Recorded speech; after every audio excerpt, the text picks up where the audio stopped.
Diduga akibat arus pendek listrik, gudang dinamo di Medan Deli ludes terbakar. Tidak ada korban jiwa dalam kejadian ini, namun ditaksir kerugian mencapai ratusan juta rupiah. Bantuan itu, Pak.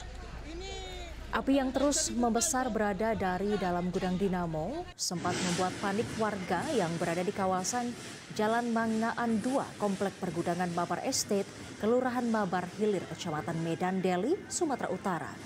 Banyaknya bahan mudah terbakar membuat api terus membesar hingga membuat warga dan petugas kesulitan menuju titik api berada dalam gedung gudang yang terkunci. Api berhasil dipadamkan 1 jam kemudian setelah 9 unit mobil pemadam kebakaran dari Pemkot Medan dikerahkan untuk memadamkan api.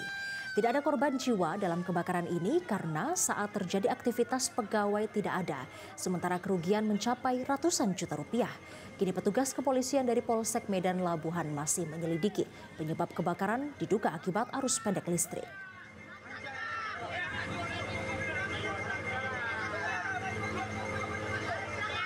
Jelajahi cara baru mendapatkan informasi. Download Metro TV Extend sekarang.